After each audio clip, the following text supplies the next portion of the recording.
Tahun 2045, Indonesia akan digempur dengan jumlah usia produktif. Tentu saja itu bisa jadi masalah, bisa jadi sebuah keuntungan. Namun, itu terlihat dari sekarang. Ternyata banyak masalah yang muncul dari banyaknya angka, kemudian lapangan kerja dengan gaji yang layak juga sedikit, dan pemerintah kebingungan, rakyatnya kebingungan, dan semua bingung, akhirnya angka pengangguran meledak.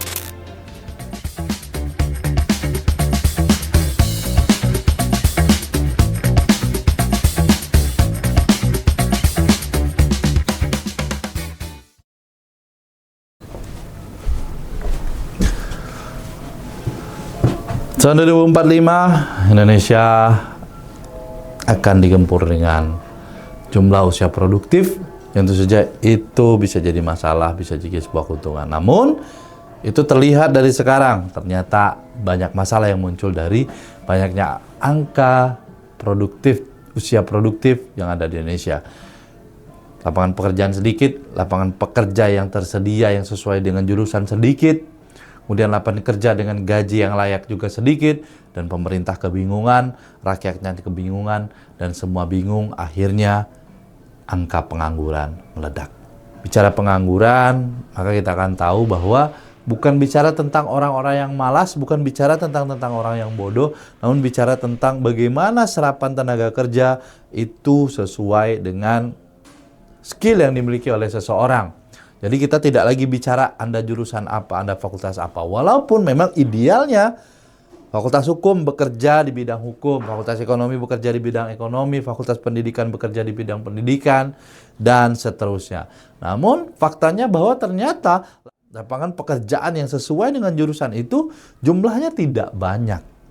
Apalagi kalau kita hitung waktu masa kerja dengan masa kuliah itu sangat memiliki waktu yang jauh berbeda. Selisihnya jauh berbeda. Kalau kuliah itu 4 tahun, 5 tahun, kalau bekerja bisa 20 tahun. Jumlah yang pensiun itu jauh lebih sedikit daripada jumlah mahasiswa yang lulus dari sebuah jurusan. Dan ini bisa jadi menjadi salah satu penyebab meledaknya angka pengangguran. Belum lagi di mana banyak hari ini orang yang belajar di kuliah itu hanya sedikit yang mau belajar lebih daripada apa yang harusnya dia pelajari. Misalnya menambah skill-skill yang nantinya mungkin dia siapkan jika seandainya dia tidak bekerja pada bidang jurusan yang dia geluti. Dan oleh karena itu, kalau dikatakan apakah ini salah pemerintah, ya memang mungkin ada andil pemerintah di sana yang tidak siap dengan ledakan angka produktif ini. Karena pemerintah mungkin mengalami kebingungan juga apa yang cocok untuk jumlah tenaga kerja yang banyak ini. Saya contohkan, misal katakanlah Anda seorang mahasiswa lulusan ekonomi, dan kita tahu semua bidang itu butuh jurusan ekonomi, tapi kalau dihitung dengan jumlah lulusan sarjana ekonomi, itu jumlahnya bisa 10 kali lipat barangkali. Katakanlah, misalnya satu kantor bank, misalnya, mereka butuh 2 orang akuntan atau 3 orang akuntan. 3 orang akuntan. Sedangkan jumlah lulusan di satu kota itu mungkin bisa jadi 3.000. Atau bahkan mungkin 5.000, atau mungkin bahkan 10.000. Berapa persentasenya? Jadi sangat jauh, sehingga wajar apabila nanti ketika ada yang melamar, dari 10.000 ini yang diterima cuma 3. Sisanya mau kemana? Misal, mungkin di kantor lain. Oke lah, dalam satu kota itu katakanlah butuh sekitar berapa akuntan? 1.000 akuntan. Masih tersisa 9.000 akuntan. Lalu mereka mau kemana? Buka kantor akuntan dan yang lain dan seterusnya. Dan ini juga berlaku kepada jurusan-jurusan yang lain. Misal sarjana hukum, jaksa dalam 1 tahun, mungkin pembukaan hanya 2 tahun 1 kali. Jaksanya dibuka paling untuk 10, 15, atau katakanlah paling banyak 100 orang. Jumlah sarjana hukum di Indonesia ini jumlahnya ratusan ribu kalau boleh dihitung. Tambahkan puluhan ribu ya, puluhan ribu lah ya, puluhan ribu.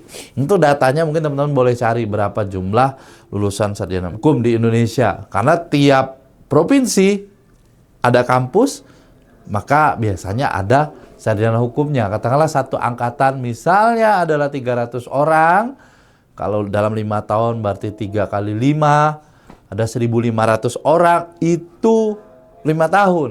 Kalau kampusnya berdiri selama 10 tahun atau yang kita update saja 5 tahun, 1.500 orang satu kampus. Jika ada 10 kampus di sana, maka ada 15.000 ya, 15.000.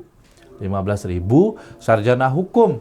Mungkin ada yang berminat jadi pengacara, ada yang berminat jadi, tapi yang benar-benar bekerja atau berminat menjadi legal di perusahaan itu sedikit. Jadi wajar kalau angka pengangguran meledak. Makanya sebenarnya saat ini kita harus menyiapkan diri kita dengan segala skill yang nantinya kita butuhkan untuk menghasilkan uang.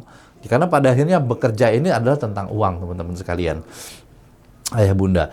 Jadi bukan hanya sekedar kepuasan hati. Walaupun memang kembali bahwa apa yang kita senangi biasanya akan menghasilkan uang. Namun hari ini kan kita inginnya bahwa fakultas jurusan itu matching dengan pekerjaan yang kita lakukan agar tidak menjadi kebingungan. Lalu apa solusi sebenarnya? Kita tidak akan pernah menemukan solusi yang benar-benar tepat karena pemerintah akan menjanjikan lapangan pekerjaan saat ini. Namun yang pro mengatakan ada kok pekerjaan sebanyak, tapi yang melamarnya ini tidak punya skill. Yang melamarnya ini sembarangan. Kemudian mereka tidak siap dengan tantangan-tantangan dan segala macamnya. Maunya kerjanya mudah, gajinya besar. Ujung-ujungnya ya ada yang berwira swasta.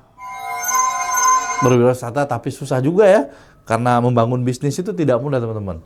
UMKM sekarang belum lagi digencet oleh. Nah, balik lagi nih ke masalah pengangguran. Pengangguran ini ya serba dilema, teman-teman sekalian. Misalnya saya seorang sarjana ditanya, kok kerjanya begitu? Kamu kan sarjana ini. Nah, kita juga bingung mau menjawab apa. Ya pada akhirnya ini tentang bagaimana mempertahankan hidup. Teman-teman pengangguran, ya walaupun pemerintah salah, kemudian sistem salah dan semuanya salah, namun kita tidak boleh berlarut di situ saja. Kita juga harus berpikir maju ke depan bahwa yang saya jalani hidup saya begitu. Saya harus melakukan segala sesuatu agar saya bisa bertahan hidup. Entah itu sesuai dengan jurusan yang teman-teman pilih atau tidak, relevan atau tidak. Setidaknya kuliah itu membuat Anda menjadi manusia yang berpikir. Sekolah itu menjadi manusia yang bisa membedakan mana yang baik dan mana yang benar, mana yang baik dan mana yang buruk. Bukan hanya sekedar tamat kuliah dapat ijazah, kemudian dengan ijazah itu kita berpikir akan menghasilkan uang. Tidak juga. Kalau ingin lepas dari belenggu permasalahan pengangguran ini, pesan saya bahwa yang pertama, tambah skill-skill. Yang kira-kira itu skill-skill teknis yang nantinya memang dicari orang, dibutuhkan orang. Kalau tidak, itu bisa kita sebagai batu loncatan awal untuk mendapatkan penghasilan. Ini bukan tentang pekerjaan apa yang kita lakukan, tapi ini tentang bagaimana kita bisa menyiapkan kehidupan kita yang layak, yang baik. Terkait apapun pekerjaannya, selama itu halal, tidak melanggar undang-undang, maka lakukan. Karena kampus kita tidak pernah menjamin ketika kamu lulus kuliah, kamu pasti dapat kerja. Tidak. Sayangnya tidak. Gitu. Ketika kamu tamat sekolah, kamu pasti dapat kerja begini. Tidak. Jadi kampus hanyalah sebagai gerbong yang kita mampir, dapat ilmu, keluar. Setelah itu kita bertarung sendiri untuk hidup kita. Setelah menambah skill, 2, mental kita harus dibangun nih teman-teman. Mental kita harus jaga, mental kita harus dibangun dengan mental pejuang. Sebagaimana para pejuang kita terlebih dahulu yang memperjuangkan kemerdekaan, kita juga harus memperjuangkan hidup kita. Kalau mereka berdarah-darah untuk kemerdekaan Indonesia, kita juga harus berdarah-darah untuk mempertahankan hidup kita, teman-teman. Kita tidak boleh dihina oleh orang-orang yang merasa dirinya lebih baik dari kita, yang merasa lebih kaya dari kita. Kita harus perjuangkan hidup kita sendiri. Yang ketiga, teman-teman, bangun relasi dengan semua orang yang itu nantinya bisa berguna untuk hidup kita. Bukan kita menjilat, tapi berguna dalam artian ketika kita ada tawaran, kita bisa kasih ke mereka. Yang keempat, teman-teman sekalian, kita juga harus punya, nah ini yang paling penting nih teman, punya hitung-hitungan matang tentang apa yang akan kita lakukan ke depan. Jangan sampai kita larut dalam kesedihan, larut dalam penyesalan, larut dalam kekecewaan sehingga kita tidak melakukan apa-apa. Dan yang paling penting, jangan lupa berdoa, jangan lupa beribadah dengan baik. Karena kalau kita sudah stres, hanya ibadah nanti yang bisa membantu kita untuk menenangkan diri kita. Jangan sampai nanti ujung-ujungnya ya jangan. Saya harap kita punya niat baik untuk memperbaiki kehidupan kita ke depan. Saya Multan Akrawi, ya teruslah menjadi pejuang, karena banyak orang-orang yang harus kita bahagiakan, dan terutama kita harus membahagiakan diri kita sendiri. Teruslah semangat, jadi bermanfaat. Masa depan insya Allah akan cerah bagi orang yang berjuang.